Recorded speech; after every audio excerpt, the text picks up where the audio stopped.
বিশ্বের অন্যতম বিতর্কিত ও সমালোচিত ব্যক্তিতে পরিণত হয়েছেন মার্কিন প্রেসিডেন্ট ডোনাল্ড ট্রাম্প। বৈশ্বিক আগ্রাসন, ঐতিহাসিক মিত্রদের সাথে দূরত্ব সহ নানা কারণে আস্থা হারাচ্ছেন।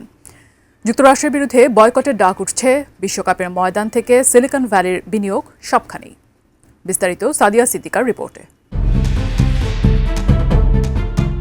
দ্বিতীয় মেয়াদে ক্ষমতায় এসেই নানা বিতর্কিত কর্মকাণ্ডের নাম জড়িয়েছেন মার্কিন প্রেসিডেন্ট ডোনাল্ড ট্রাম্প। ক্ষমতার অপব্যবহারে লাগামহীন হয়ে উঠেছেন তিনি।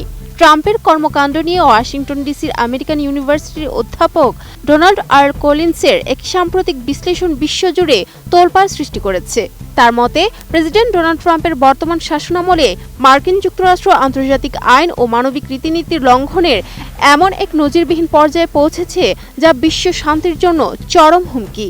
অধ্যাপক কলিন্স অত্যন্ত স্পষ্টভাবে দেখিয়েছেন যে গত এক বছরে ইউক্রেন রাশিয়া যুদ্ধ নিয়ে লোক দেখানো আলোচনা এবং গাজায় ইসরায়েলি আগ্রাসনের প্রতি আমেরিকার প্রচ্ছন্ন সমর্থন মূলত তাদের দ্বিচারিতাকে স্পষ্ট করে। কোয়ালিটি সম্পন্ন আন্তর্জাতিক মানের still bar CSRM, committed for better still. শুধু তাই নয়, মেক্সিকো, গ্রিনল্যান্ড ও ইরানের সামরিক হস্তক্ষেপের অব্যাহত হুমকির পাশাপাশি নাইজেরিয়ার বোমা হামলা এবং ভেনেজুয়েলায় অনুপ্রবেশ করে দেশটির প্রেসিডেন্ট নিকোলাস মাদুরোকে গ্রেফতারের মতো ঘটনাগুলো আমেরিকার এক চরম আগ্রাসী রূপকে বিশ্বের সামনে উন্মোচিত করেছে। অধ্যাপক কলিন্স কেবল আন্তর্জাতিক অস্থিরতা নয়, বরং আমেরিকার অভ্যন্তরীণ মানবাধিকার পরিস্থিতির চরম অবনতির চিত্র তুলে ধরেছেন। 2026 সালের শুরু থেকে মার্কিন অভিবাসন ও শুল্ক এনফোর্সমেন্ট ICE কর্মকর্তাদের গুলিতে Keith Porter junior, Renee Nicole Good এবং এলেক্স প্রেটির মতো অন্তত 3 জন মার্কিন নাগরিক প্রাণ হারিয়েছেন। কলিন্স একটি গুরুত্বপূর্ণ প্রশ্ন ছুড়ে দিয়েছেন যে অন্য কোনো দেশ যদি এভাবে নিজের দেশের নাগরিকদের উপর দমনপীড়ন চালাতো, তবে পশ্চিমা বিশ্ব কি তাদের উপর কঠোর অর্থনৈতিক নিষেধাজ্ঞা আরোপ করত না? এই বৈশ্বিক ও অভ্যন্তরীণ সংকটের প্রেক্ষাপটে লেখক ডক্টর মার্টিন লুথার কিং জুনিয়রের দেখানো অহিংস আন্দোলনের পথ অনুসরণের উপর জোর দিয়েছেন।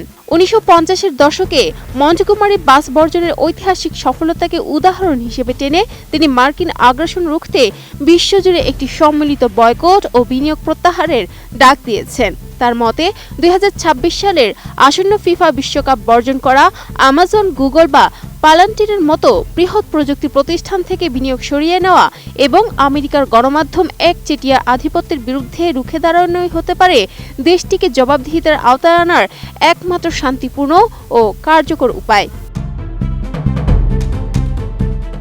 অধ্যাপক কলিন্স সতর্ক করে বলেছেন যে বর্তমান প্রেক্ষাপটে কেবল উচ্চকণ্ঠ প্রতিবাদ যথেষ্ট নয়, বরং মার্কিন কর্পোরেশন ও তাদের পণ্যের উপর বিশ্বব্যাপী অর্থনৈতিক চাপ সৃষ্টি করা এখন সময়ের ব্যাপার। 2028 সালের লস অ্যাঞ্জেলেসে অলিম্পিক কিংবা কোচেলা ও মেট গালার মতো বৈশ্বিক সাংস্কৃতিক ইভেন্টগুলো বর্জনের মাধ্যমে বিশ্ববাসীকে এক শক্তিশালী বার্তা দিতে হবে। Sadia Siddika, ATN news.